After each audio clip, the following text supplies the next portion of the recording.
All right, let's get started and learn some Content Hub today.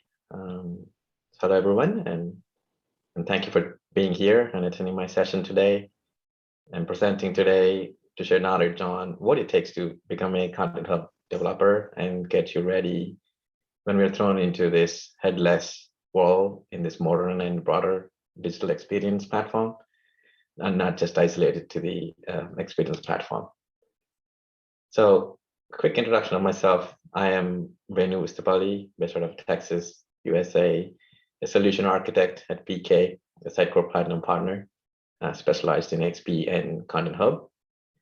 Just a little bit about my background, with over 15 years of experience in many web content management systems.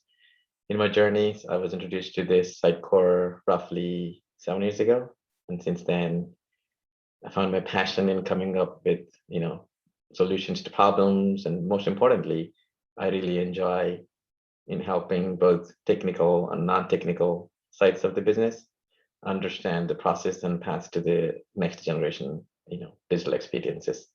So with that, let's look at today's agenda. Like I mentioned, firstly, a quick overview on Content Hub, just to refresh our understanding on what it exactly is. Then we look at the personas and roles that use the system on a daily basis, and the components that we need to focus on as a system developer, that leads to the tools that are available in the system to customize the components that we're going to discuss. Then followed by some demos. I will be demoing most of those tools, if not all of them, because there are many of them, because I haven't used a couple of them yet, to be honest. So I'll be demo some use cases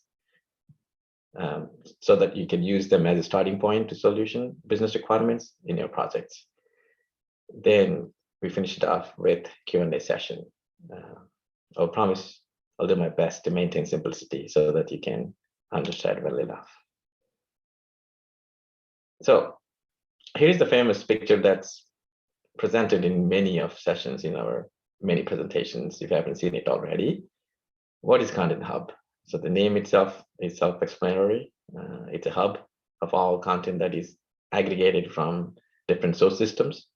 For example, like you see on the left side, any organization has most of these source systems in their enterprise ecosystem. Legacy platforms, file servers, enterprise resource planning, mobile device management, suppliers, and et cetera.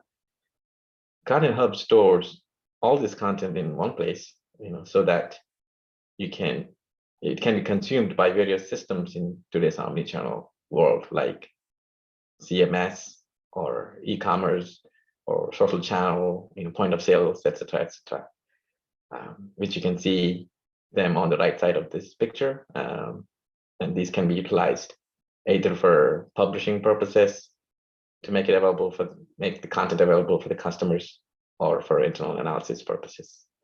So the main goal of Content Hub is to solve content crisis. So what it means is the most common challenges marketers usually in any organization run into these days are managing content in multiple channels, such as websites, social media pages, blogs, and various devices. And it's also challenging to any IT team as well to architect and build systems and tools that can manage this content, that resides in different places. So another challenge is time and quality to deliver content, which hugely depends on the way it's produced and maintained in different systems, right? So for example, marketing team works with a third-party agency to get some graphical content to publish on some channel. And to bring that type of content into any systems, it may require a process. That could be an approval workflow process or a quality check and whatnot. So these processes take time, right? To eventually deliver this content to the front-end applications, it takes time. That's another big challenge. And not just that, one of the main business goals in these modern digital world is making sure the content that exists in all systems is personalized to provide relevant experiences to customers, like making sure they come back to visit their websites quite often. So Content Hub provides a way to solve this content crisis by providing ability to manage, collaborate, and publish content in one place, right? And makes everyone's lives easier, in that manner. So you might have heard many acronyms in Content Hub, such as DAM, CMP, MRM, PCM, and WP. DAM is the easiest one, digital asset management. Most of you are already familiar with this in a CMS wall. Just to make it clear, Content Hub is just more than just DAM. It also has CMP, Content Marketing Platform, which allows marketers to effectively plan, manage, and collaborate. And like I mentioned, one of the challenge previously is time to create and deliver content quickly to various channels. So these tools are designed to help with that. MRM, Marketing Resource Management, a platform that meets all marketing resource management needs, which helps organize campaigns and content production. So PCM is all about product content management, centralizes and automated the management and maintenance of products data. WP is nothing but web to print. That's a platform that simplifies and automates graphical content. So these are the products that a Content Hub comprises, and that's Content Hub in a nutshell.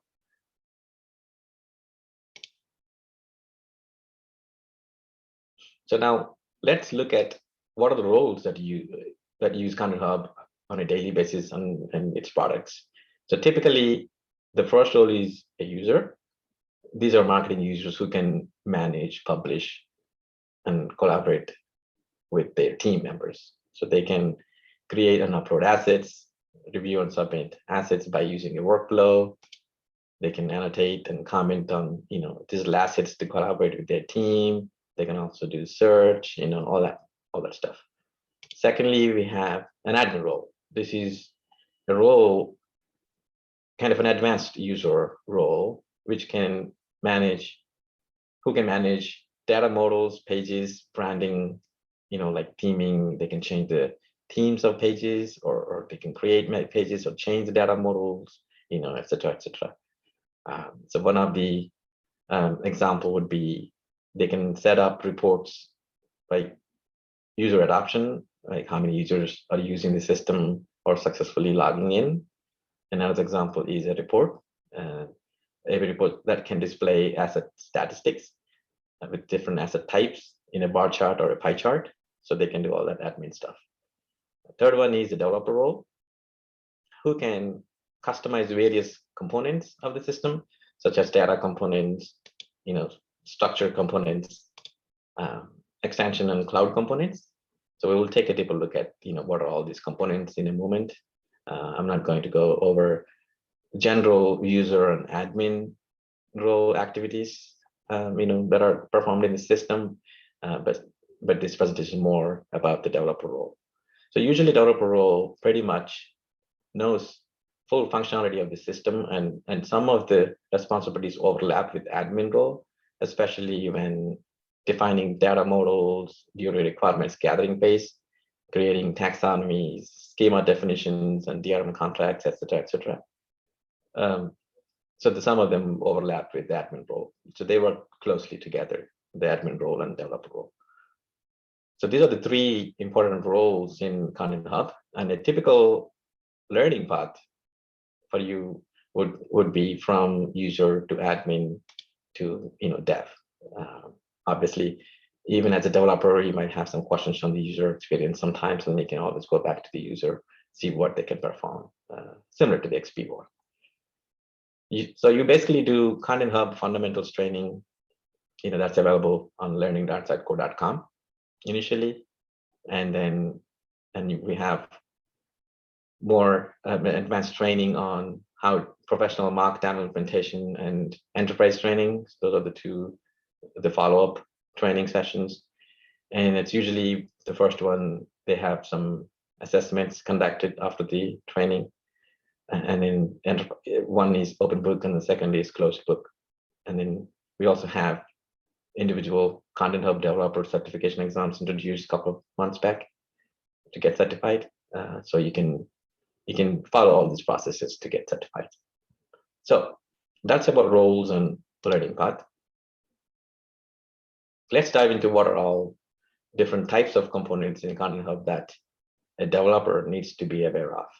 Right? So the terminology components in here, meaning that it's not like a section of a page that normally a Sitecore XP developer usually builds, but it means at a specific area of Content Hub, right? And these components act as main building blocks. That's how the system is built. So a Content Hub developer pretty much works on 4 types of components: data components, structure components, extension components, and cloud components.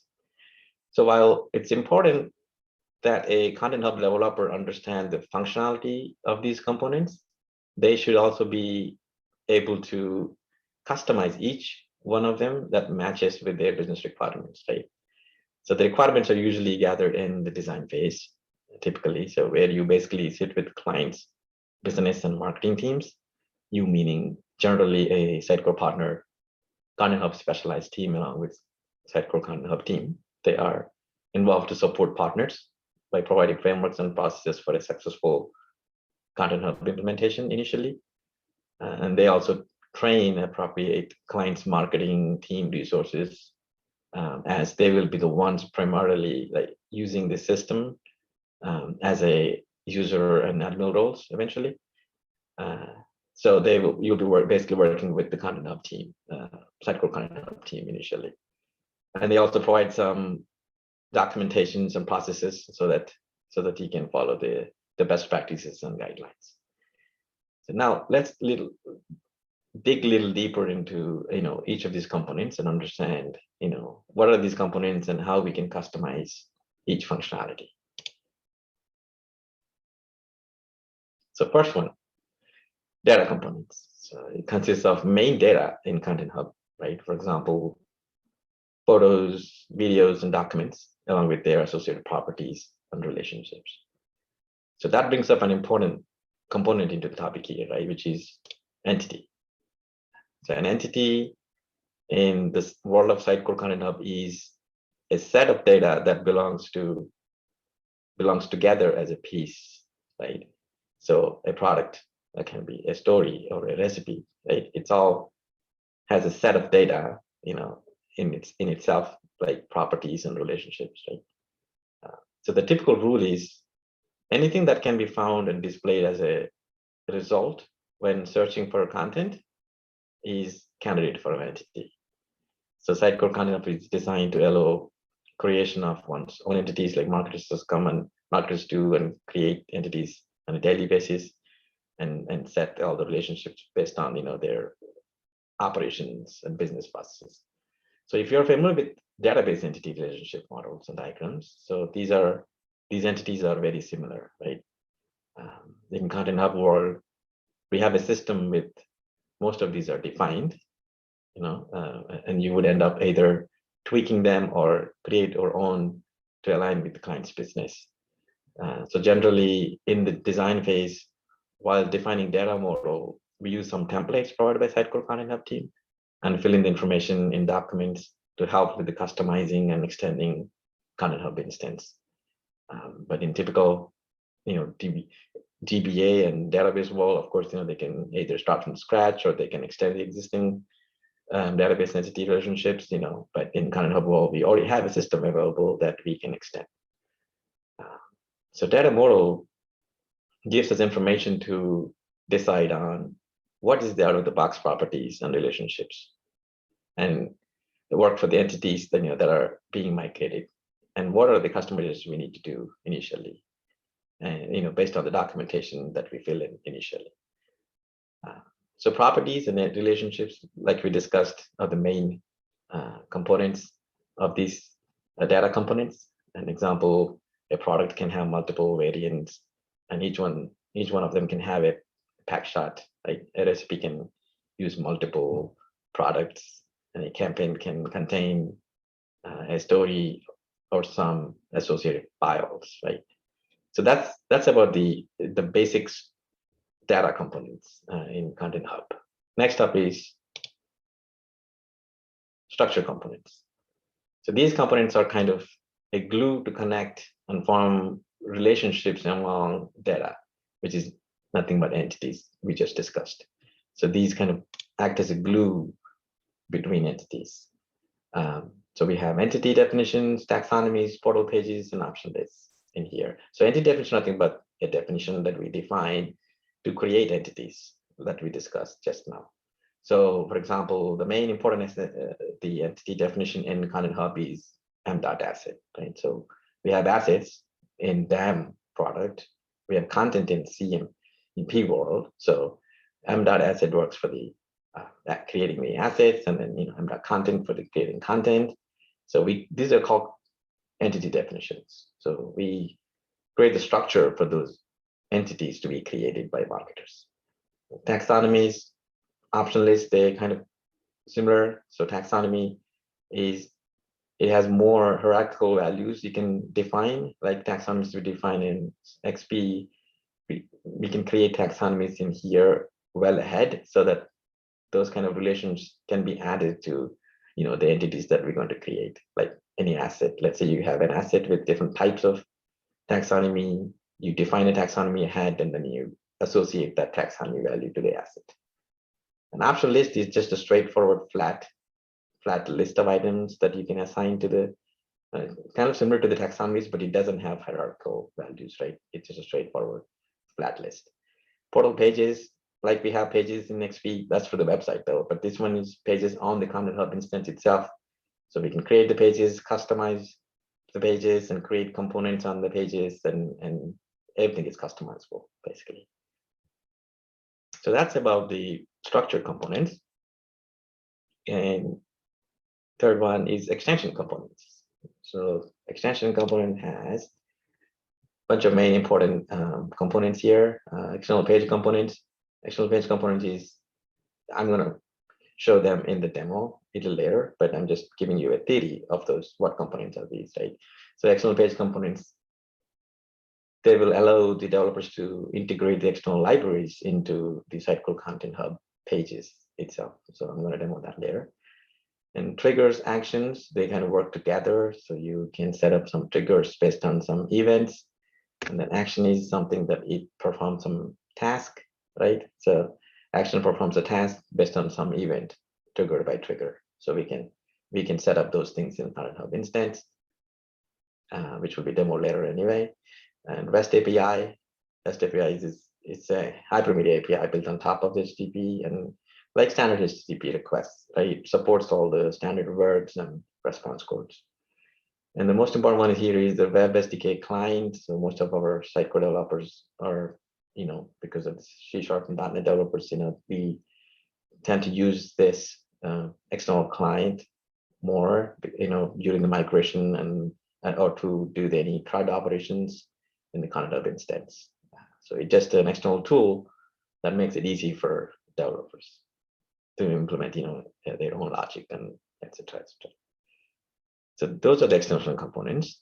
And the fourth one and the last one is the cloud components, logic apps and Azure functions. And these are Azure cloud services and managed in Azure platform.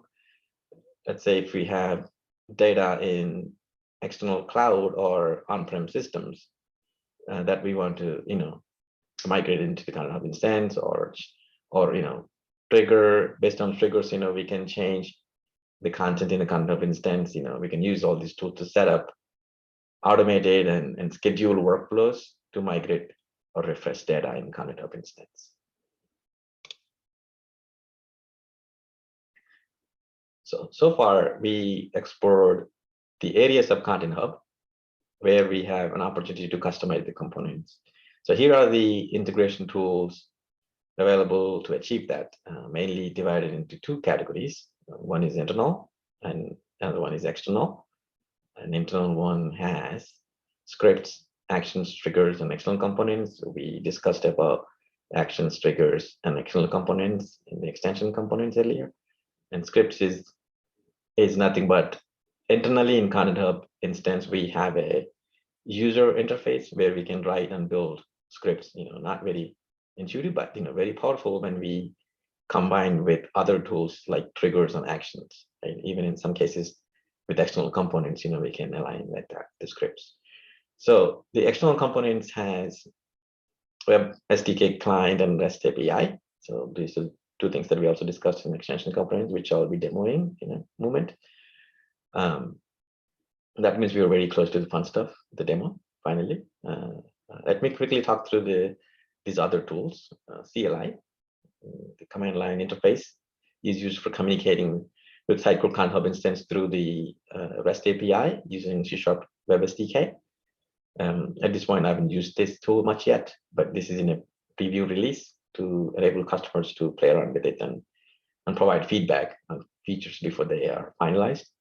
And I think this will be a good use case in DevOps process, where we can, in CI/CD process, where we can sync Client Hub instances in different environments. The other tool is package import and export. It offers feature that allows you to migrate structural changes between instances. Right, you can import and export and migrate and all these structural changes that we create initially, and even afterwards, to sync between two instances, we can use this import and export tool. We also have a couple of other tools which I mentioned here, like Fluent SDK and JavaScript SDK. So they are kind of similar to the Web Client SDK we discussed. JavaScript SDK has its own npm package source that you can import and install in your projects. And Fluent SDK is just a wrapper that builds on top of the existing SDKs, which allows to perform certain operations in a fluent manner. So these are the tools. That means we are close to the demo. So I'm going to quickly demo some of the components explained in previous slides initially. With that, let's take a quick look at the Content Hub instance. So this is my Content Hub instance, and thanks for my company to let me use this. This is the home page, where you can see the top navigation, which typically has OK products. This is about the PCM module, content, CMP, assets, collections, create, review. They're all part of DAM module. Project is for MRM and DRM and these digital rights management for contracts and all that. And then, this is an admin can configure some contracts. And then we have settings where all the admin activities usually takes place. So if we go to the admin,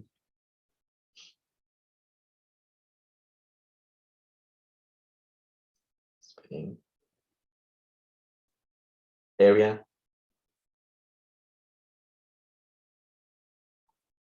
like the data components, initially we discussed entities are part of the data components, right? And we also discussed about the schema. The schema is the place where we have all the entity definitions defined. For example, asset entity definition can be found here, right? If we go to asset entity definition, those are all the properties and all the relationships between those entities can be defined here. So this is the place where admins usually come and configure the system initially to make it suitable for their business based on the documentation that we fill in initially. Option list we discussed in one of the components, and pages. This is a place where we can go ahead and change the pages and components that exist. And before we go there, let me quickly show you some of the entities, right? I mean, assets can be entities. So assets, I have some sample content or assets loaded into the Content Hub instance, and we can use this for our demo purposes. And if I quickly go to one of the asset, and this is the page. So this is the search page that has all the assets that's showing with some assets on the left side that you can see. And if I clicked on that asset, it's taking us to the asset details page. So this is one page, different type of page that has different components, right? Like in any of the site that we build. So we have a preview thing here, and then we have overview of the section, and then I have a couple of custom properties that are defined, like asset source and content security, that we can attach or associate with this type of content. So marketers can come and do that. Some of the system properties that you can see here. So this is asset details page. So how how do we access that page, or how do we customize it as a developer from developer perspective? We can go to the pages section on the managed area, and then go to asset details page, and like we can see here, we have different components, like I said, the title, the header zone and the main zone, where we have the details, that overview information that we are seeing there, and some linked assets and some of custom components I just coded here, which I'm going to demo that in a bit. So that's the pages section. So that's one of the important ones. The schema we already discussed, where we have the entity definitions, options lists, taxonomy options list. There are special types of entities, right? We create initially to assign some taxonomy kind of metadata. Like in my case, I have some custom taxonomy created for this purpose, like these two. And I have, as you may notice, the prefix of these are like FL, like just a fruitful company name. So when we are creating some custom ones for our company, our clients, then we can prefix with the shortcut names. M is nothing but they're out of the box ones, which we can say that's marketing as a prefix. So, so if I go to the content security taxonomy, that has some children taxonomy items under their internal, not restricted or restricted, we can define all this stuff. So that's a quick overview of some of the components that we discussed, and scripts. There is a scripts area as well, which I'm going to go over during the demo. This is just an overview. So if I quickly go to my slides, the first one I'm going to be demoing is REST API. So REST API, like I said, it's a hypermedia API built on top of the HTTP. All data is sent and received as JSON, and you can use your favorite API client to access these endpoints. And it supports all the standard verbs, like get, post, put, delete, and etc. etc. And if I quickly take you to my client, I'm using Postman. And so this is the API endpoint that we can use to check the status of the Content Hub instance, where it gives us the information about the status of our instance, which, what's version of that, and then what jobs running, and blah, blah, blah. And you can also access this on our site itself. So if I quickly try to access in the browser, same thing, same information is displayed here. And this is the only endpoint that doesn't need any authentication, and all the other endpoints are needing the authentication. So to get the authentication, there is also an authentication endpoint, so you can request a token and then get the token, use that token for your integration with any front-end applications. So anybody that don't have any .NET background or can't use the Webcam SDK, tool, they can use the REST API and all these endpoints to do the CRUD operations or access the data in the Content Hub instance using these endpoints. So there's another endpoint here which shows the statuses of the jobs that run in the Content Hub instance, for example. And then this is another entity and entities endpoint being used to see the information about the asset or any entity, basically. So here the entity ID is this one. So if we can also access this on our Content Hub instance. And if I quickly access that, entities, same ID, and we can access all that JSON format here. And this is one of the important pages that's very useful for the developers, because you can see the structure that's defined to create that entity, right? So marketers basically seeing this entity as an asset on the asset details page, like I showed you earlier. But this is for the developers to understand what are the properties that are defined for that asset specifically, and what are all the relationships, right? All the taxonomy that's associated for this asset or for this entity. So So that's how you can access through the browser or through the endpoint in your favorite client.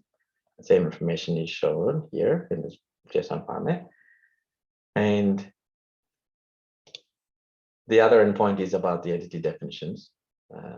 This is just showing all the entities based what entity definition. So in this case, m.asset is entity definition. What are all the entities that reside in Content Hub instance, using this entity definition? So in our case, assets are nothing but our videos and images and zip, all the composite assets and etc. And then we have also, we can do all the CRUD operations. So in this case, if we if you want to update anything or perform any CRUD operation, like I said, in this case, I can update the file name of that entity. And how do you know about this? And how do you know the structure of this? That's exactly, the one we got when I was accessing on our Content Hub instance. So you can go here and check what's the structure of that JSON, and then you can update it. And, you can payload, send the payload, and then get the response that you need. That's one endpoint. And then there's another endpoint called query. So you can query by, in this case, I'm querying by using my user ID. So what are all the assets that are created by my user ID? So I'm querying all that, and then received all those items. So you can use that query, the Content Hub instance, to query all the entities. And you can perform the full text search too. So you can search for all the entities that has full text, like orange or something, and then you can get all the, in this case, I returned, there are 12 items returned in this case. So these are all query. There's another example of using the query endpoint. You can also search based on the content, some relations. Content security to asset is one of the relationships. This is how you search a query through using the query endpoint and find the assets that are content security. Asset type is content security to asset in this case. This is the other query that you can write. You can use to find the relationship is parent. That's the type of asset, which is a backdrop type of asset. And then there's a final lifecycle. This is another important property in Content Hub, final lifecycle status to asset, which actually gives us the status of the asset, right? Whether it's approved or under review or create or deleted and all that status. And this is the ID, nothing but says it's under review.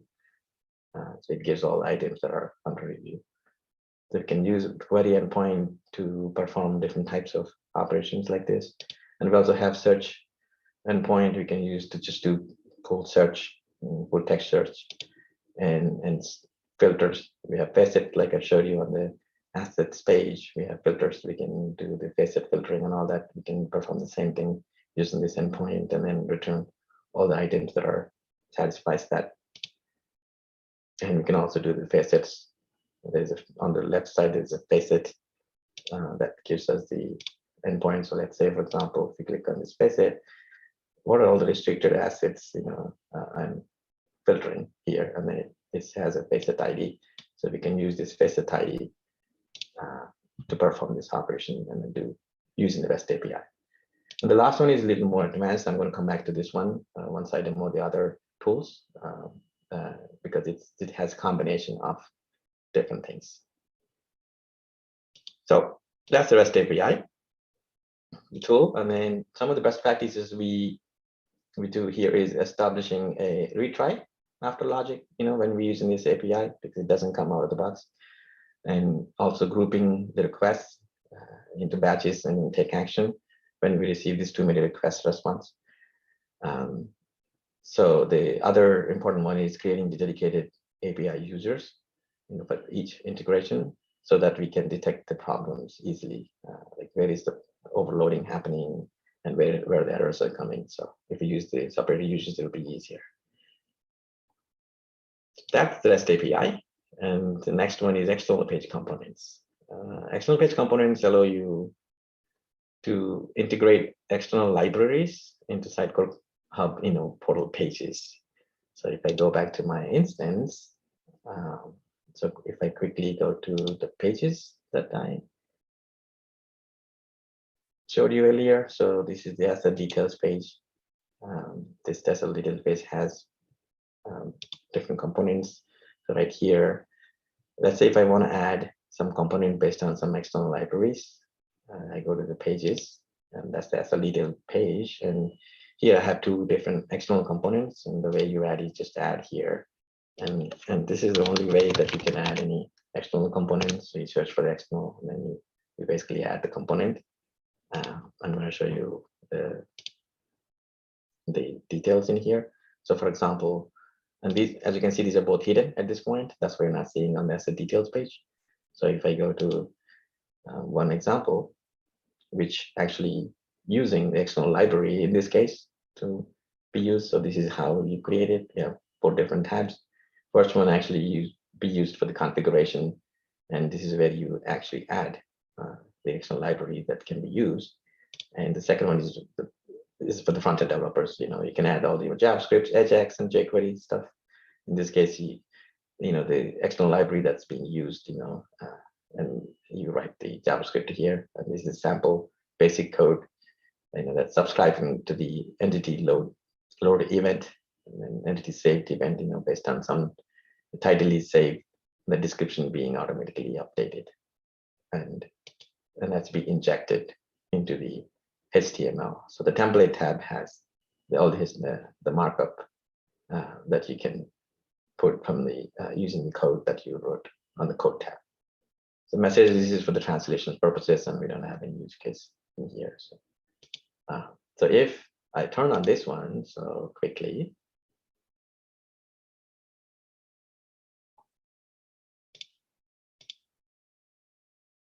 make it visible, save, and refresh on my asset details page, for example, for this asset, and we'll see just a name, title of that asset, and then some description, just for example here. And if something is description changed, then it's going to be automatically reflecting that component. So you can use it to display any other properties that you want to in this case. So you can see the changes published and reflected straight away because this is the front-end component. So that's one simple use case, but let's take a look at the little more advanced use case. So I disable this and then turn this one on.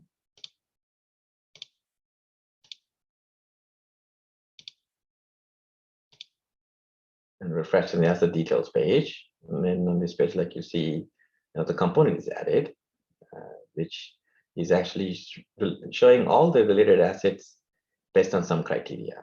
So we're going to take a look at that in the code in a moment, but it's showing giving all the links of the related assets, for this type of, backdrop assets. So if I quickly go inside the component, similar assets in this case, no external libraries because everything is coded. So we can use, in this code, we can use a REST API, the query endpoint. In this case, I'm using to just query some of the assets, with some text, right? Any text that I find preferable to define the criteria, which is the related asset, right? Whatever the business requirement that you might have, you can use that to use the REST API client, and then literally, grabbing all those assets and then, injecting those asset links by using this code into the template, right? The template under the UL tag here, it just basically inject all the assets that were found from the REST API. So this is a little more advanced, and you can literally perform all these actions and and display and create those components. But right now, this is the only way to add is like in XPO, we can't just create any component and just inject into the Content Hub wall, and there are many out of the box templates that are available, components available that can be reused. And the only way to get the external libraries working is by using the external component. So that's about the external component. The one other important tool. The next one is Web Client SDK. So we have this SDK introduced since version 3.0, I think, so that it could be used in both Web SDK and scripting SDK. So we'll be discussing about scripting SDK in the next one. So this is the Web Client SDK, which is external component, and scripting SDK is internal component. In Content Hub instance itself, you can write your own scripts, but it doesn't have all the cool stuff like you can debug and all that, but I'm going to show that. So Web Client SDK, if I pull up my local console app, so I have a local .NET Core console app. It has one NuGet package, installed, and a couple of helper classes and a program class. And if I look at the client helper class, this has iWeb client instance created based on some app settings, and app settings are nothing but created an OAuth. So we have a couple of different grant types. One is the password grant type by using username password, and there is also a refresh token grant type that you can use to connect to your any other application. So in here, I just use the username password, and by using the app settings in here, and these are all in my local environment variables, which because I don't want to show them to you guys. So once the instance is created, so we can use that instance to connect to the Content Hub instance, right? Like you see here, the program. In this class, I'm literally as a basic connection, I'm performing the basic connection and then doing some basic CRUD operation. In my case, I'm just doing some read operation, which is basically reading through all the entities that have asset type, backdrop, and some other criteria, which I'm going to show. So here, like you see in the code, it's performing a task, a synchronous task, that's running the query, a link query that has an asset, and an asset type is backdrop. This is the ID of that backdrop, because we're watching here IDs because they're taxonomy, right? So we're using the entity ID of that asset type, which is a backdrop in my case. And final life cycle is the status, like they're all approved. So all assets that has entity type, asset type, backdrop, and they're approved. So I'm just using the query, returning all those results with full information. This is sending all properties and relations. If you remember, when we're looking at the entity JSON in the browser or in the REST API, it has properties, relationships from taxonomy, etc., etc. So here I'm using all the relationships and properties in my case, because I need to access and do some operation on some of things. So once these entities are returned, I'm looping through those entities and literally, for this demo purposes, writing down the title of that asset and then some relation, which is the content security, is one taxonomy property that I define. And I'm showing the title of it and content security asset type here. And like you see, there's two different ways of accessing those properties. One, this is straightforward. You can access that property by using these asynchronous methods. But to get the relationship, it's a little more trickier. So we need to access the relation itself. And then from that relationships, we need to get the name of that taxonomy defined, and then et cetera, et cetera. So that's the reason I'm showing two different ways. So if I run this program,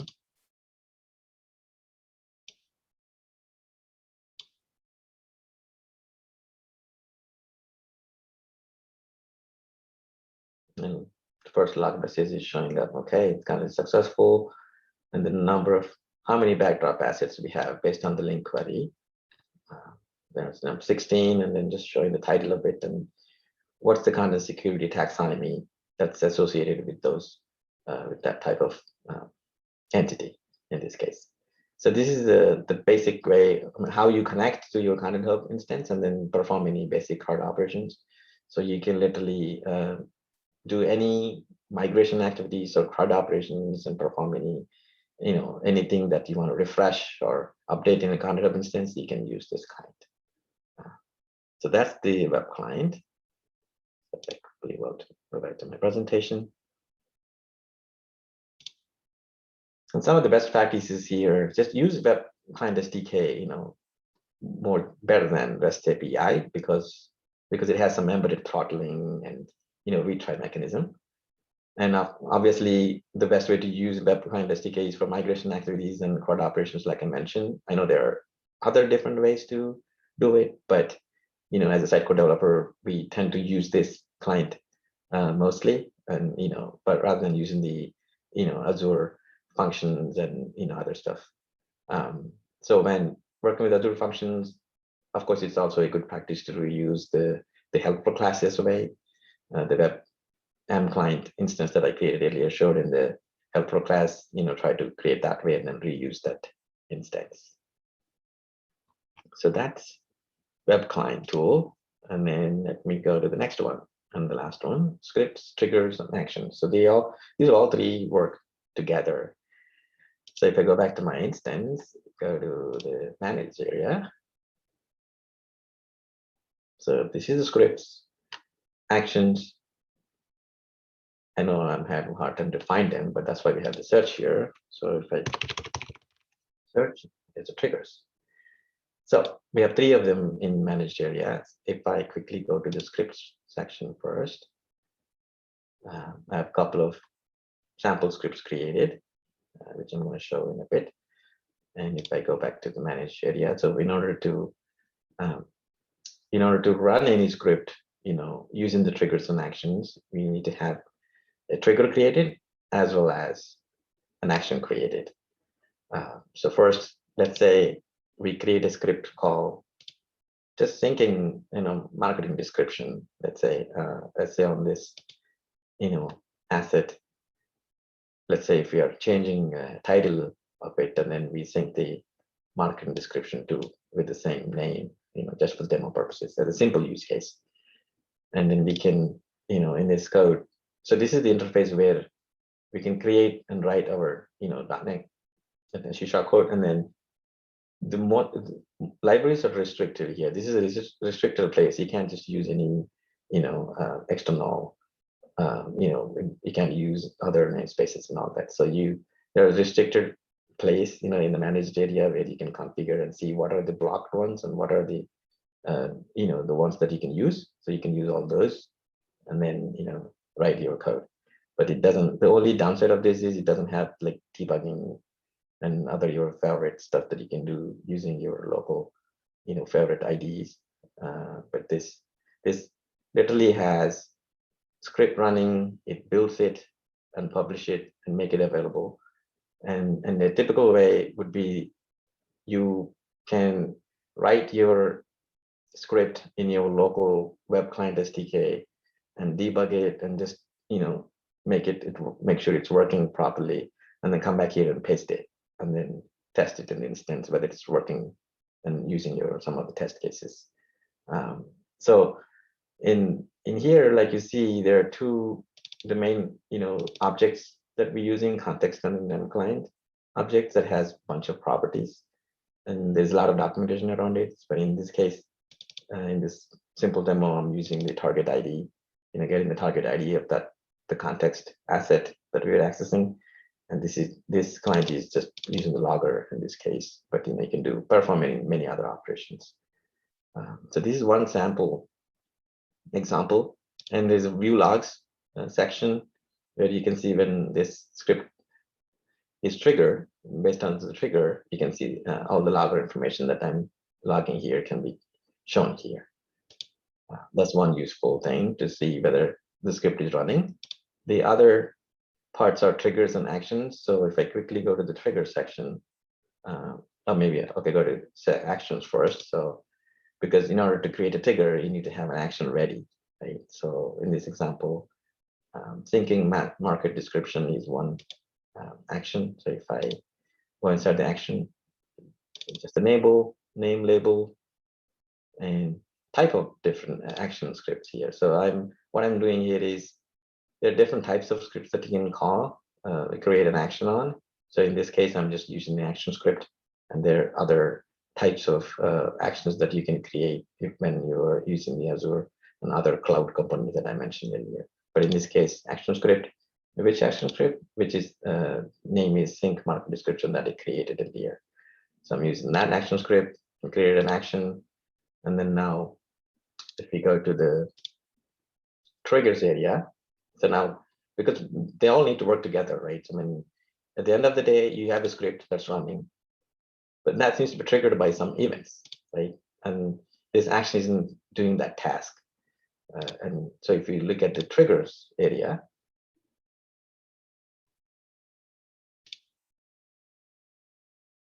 so I have a sample trigger created and is enabled.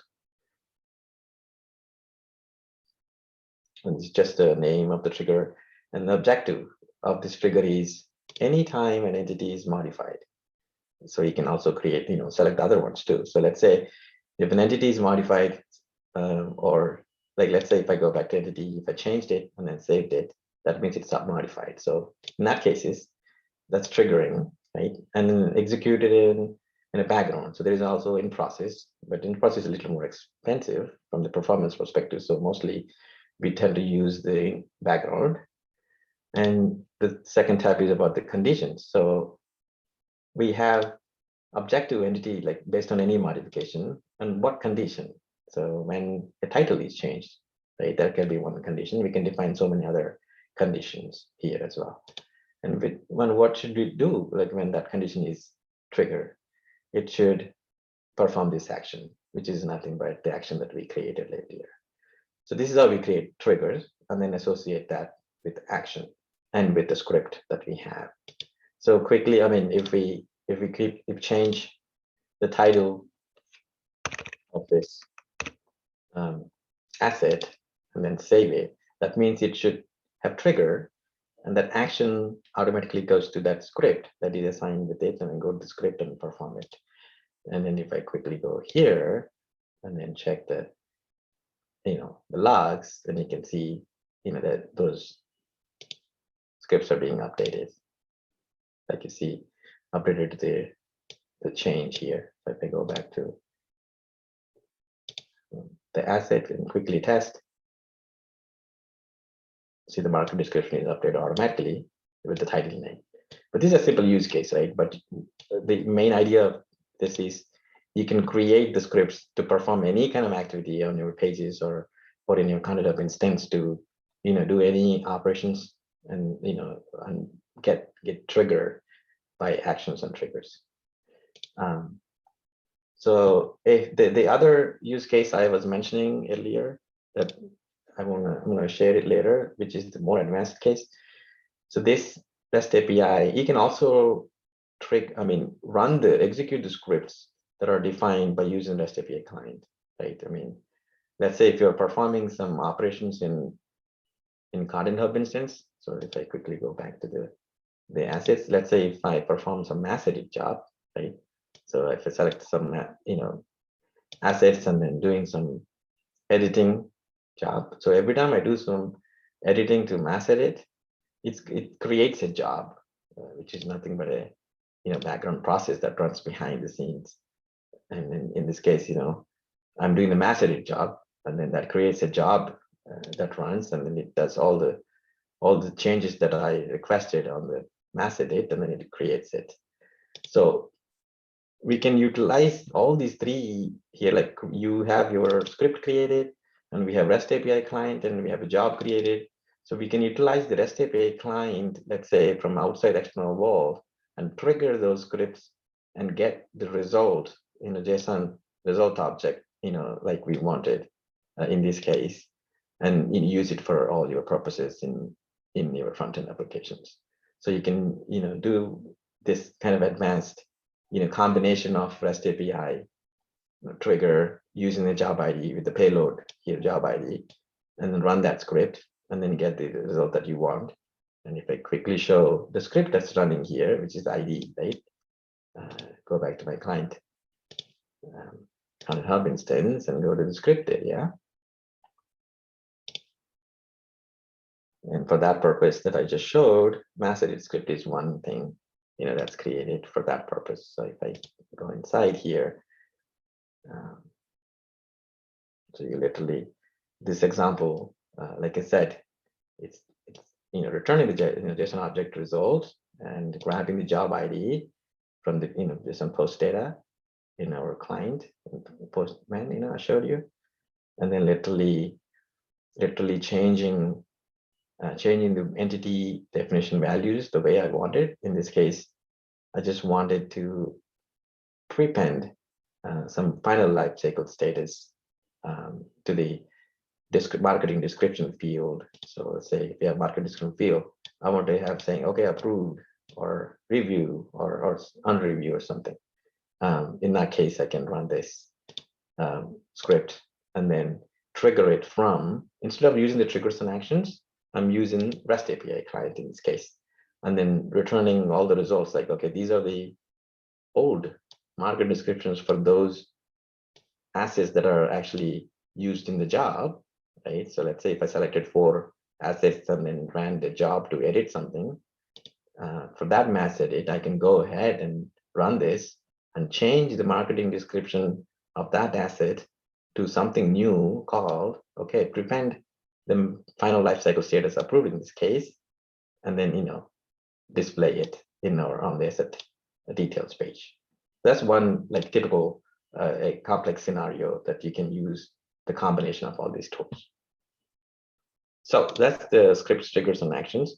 And like I said, scripts have some restrictions. You can use that's why you can use the Web Client SDK to perform any other operations. And let's say if you have any secure assets that are that you need to migrate from one source to the Content Hub systems, you can also use the Web Client SDK.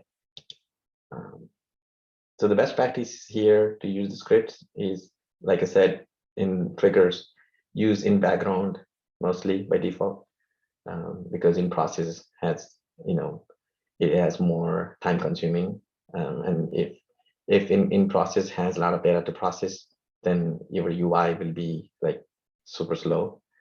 So mostly we will use the in background, and use custom email template. Like if you want to send any notifications in case of asset rejection, like let's say there's a workflow, someone created an asset and reviewed it and rejected it, and we can create our own custom email template to send notifications. Excuse me. The third one is executing different types of scripts I showed you are action script. That's one we used in the demo, but there are other types, like we can use metadata script, create metadata script to update. There's some additional XMP metadata for some assets that we can use that type of scripts. And using like favorite IDE and Web Client SDK tool, you basically develop the scripts like I mentioned, because the internal tool doesn't give you the IntelliSense and all that, so you can develop it in your local and make sure it's running fine and no errors and all that, builds fine, and then you can go ahead and copy paste it and try to put your log messages in them using the mClient logger, and then check the logs and make sure it works. So we can use the Web Client SDK in conjunction with with scripts. So that's the last tool that I want to share. And the reference materials for all this, the first one, learning.sitecore.com catalog, where you can find all the training materials, training courses. The second one is the docs.stellabs.com, where you can find all the documentation about the API and some examples of different tools that we used. And Sitecore Guild by Chris Williams and team. There's some starter code that you can use for your other different use cases, and a couple of blog spots from Sitecore Guild, and I have a blog that I've written from the users to admins to all the development activities. So you can use all the different materials to get started and start learning. With that concludes the demo, which brings us to the question and answers. I will try my best to answer your questions. But over to you, Bala, or anyone who have questions. Yeah. So Thank the you icons. Oh, sorry. No, thank you for the presentation. Go ahead, Sanjeev. Yeah. So I was looking through those icons, and they have some color coding yellow, blue, green, does it give a categorization of a particular use? Like the triggers and the others are in green. If you go back to the page where you have all those icons when you choose that. Yes. Is this red, blue, green, yellow giving you some kind of grouping that Yeah. So actions and scripts and triggers are together? They have. Okay, that's what I thought. that's a good question. I mean, obviously, I didn't think like there was a reason behind it, but like I said, action scripts and anything that has some coding and customizations involved, they probably have that green, and taxonomy and option list and schema and all this, things that can have, they're related to the entities itself, right? So they can probably, that's why probably they have grouping done, with all the red stuff. But the yellow ones are like emails and other user marketers, helpful features, and they probably did that. But that's a good question. I can come back to you on that. Yeah, thanks very much. Sure. Any other? For a lame site code developer, where do you see this would be a better fit?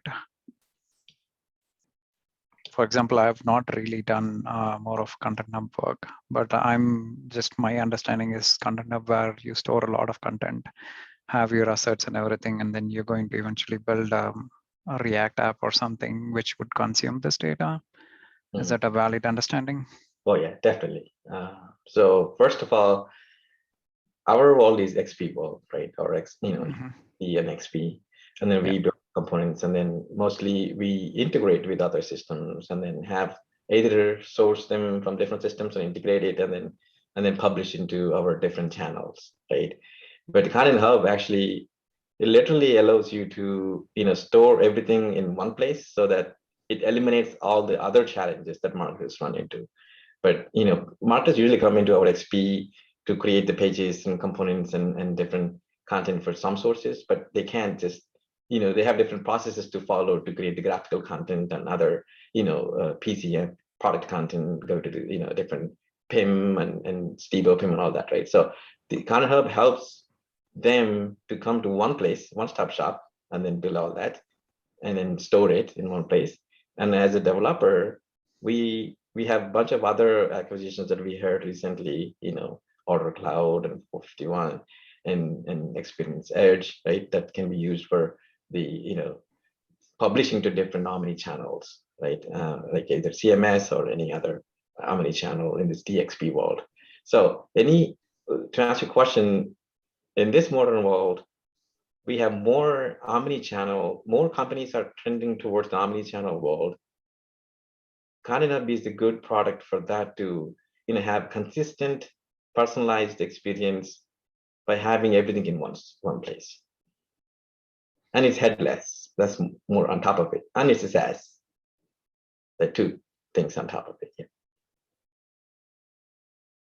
Yeah, and the other way around, when you say SaaS and other way around, I'm thinking it's more going to be a CDN based thing and highly scalable. So you're not paying for the number of requests, I would think.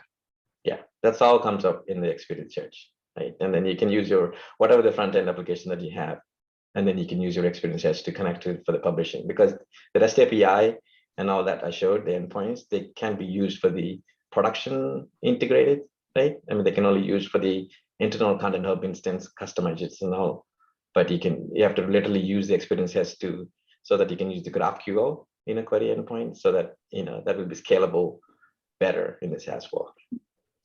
But is GraphQL supported in Content Hub? If I understand. Experience Edge, that's how you integrate, right? And then I see. Yeah. So I believe that is another reason it's still with the REST API not directly supporting GraphQL. So you get to buy Experience Edge and then slap it on top of this to get the GraphQL endpoint. Exactly. Okay. And then you can, like you said, one example is Next.js, right? Then you can have any front-end application in your headless architecture. Agreed. And more, I'm correlating this with this would glue well with the commerce platform than just the content platform. Is that a valid statement?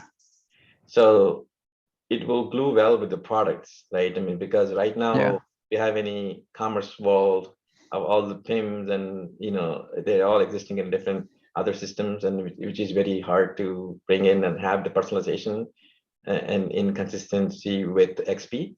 So in here, if we store everything in the Content Hub instance itself, all the assets, especially assets and personalization and all that cases, it will be very easier. And using the new products that are released recently for AI, right? And then like Reflectron for search mechanism. So all these new products will be very, we can work very close to the Content Hub instance that will give the consistent experience.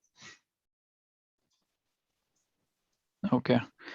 Also, might be a confidential question. I'm just wondering, with your Content Hub implementation, can you give us an example, not related to the client, but hey, this is where we used it and this was a good fit?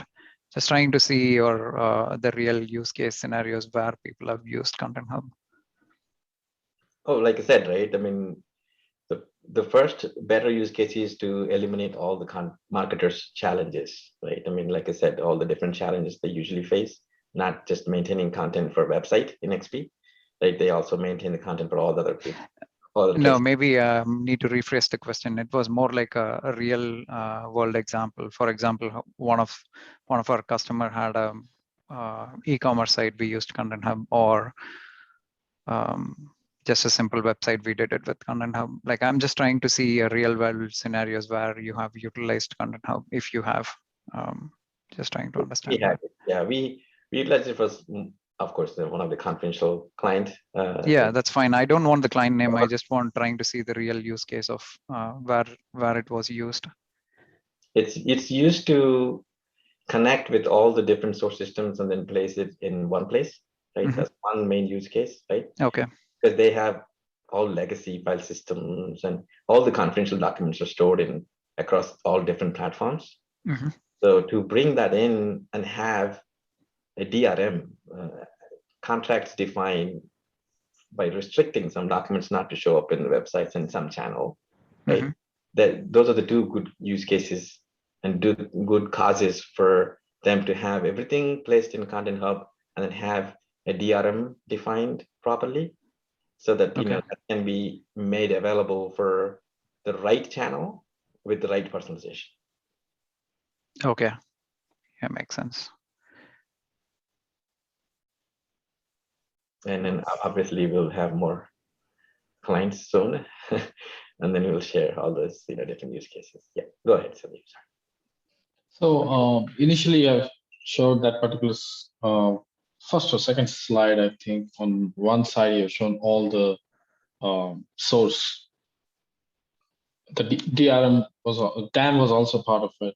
Mm-hmm. So a typical example is, like, since you have all these capabilities to intertwine and make your picture communication for marketing, do you see that do you see that the DAM, like let's say Adobe or something, you need to consume it, you can keep it there and still use it, or you want to migrate it back to Sitecore?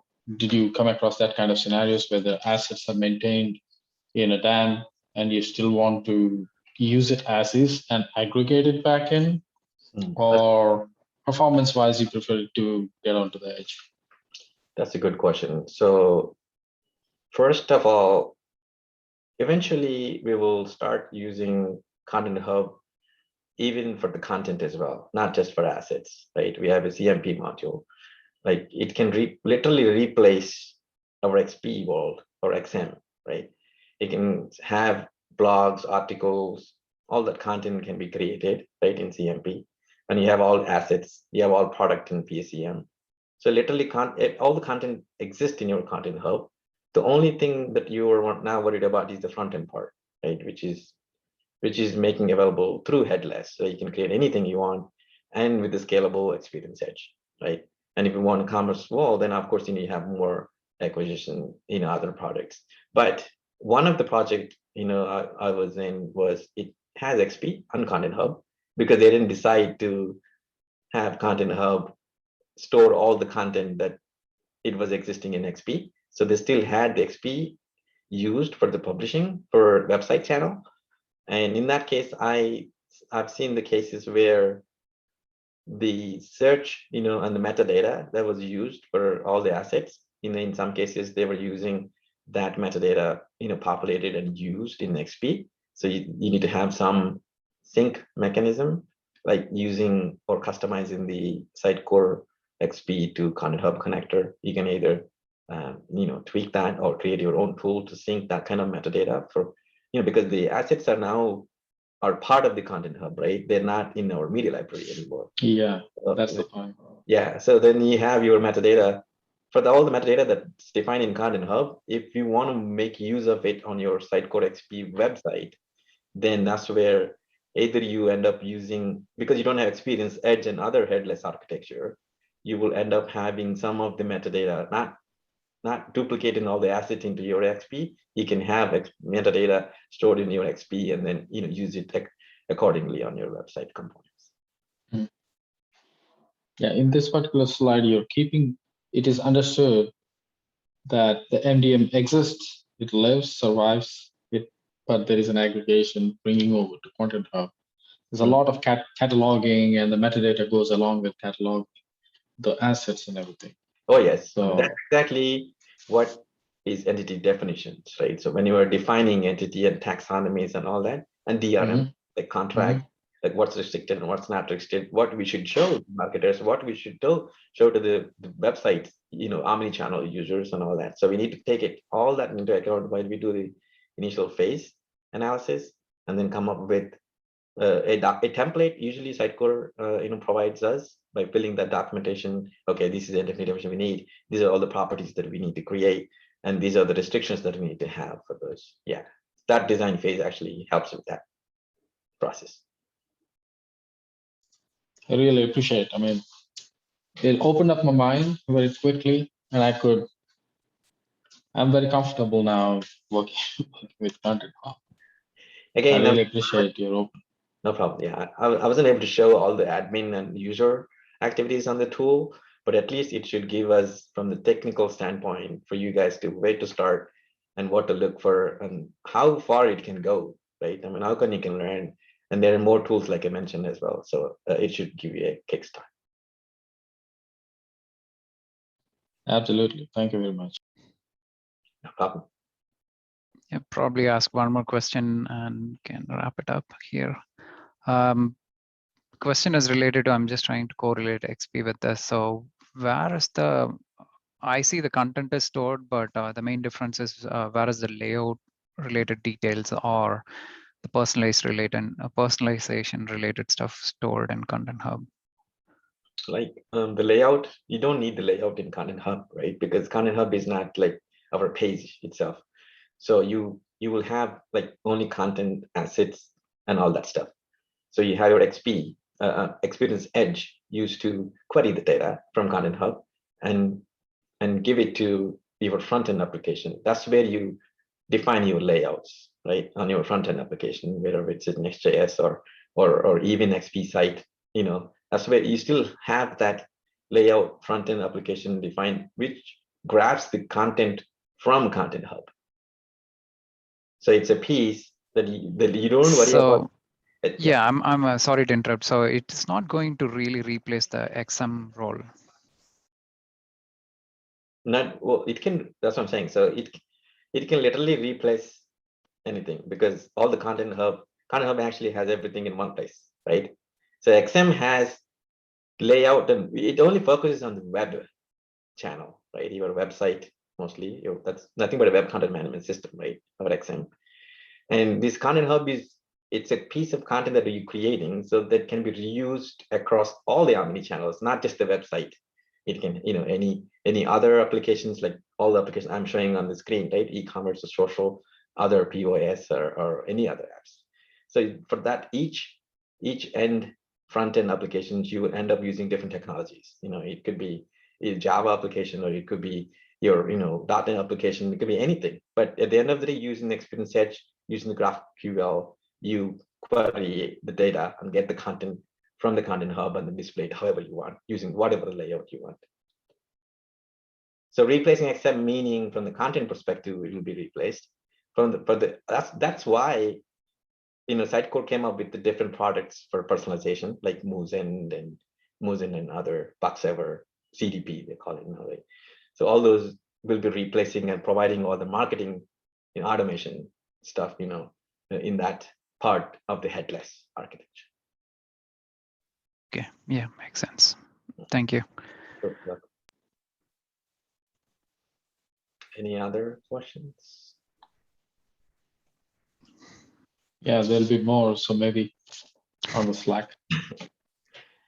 All right, and then no more questions. You always, feel free to come to my blog site or Twitter or LinkedIn, and I'm happy to assist in any manner I want. And thanks for Pittsburgh User Group to give me the opportunity to present this, wonderful Content Hub today. And thanks for my company again to make me use of that Content Hub instance.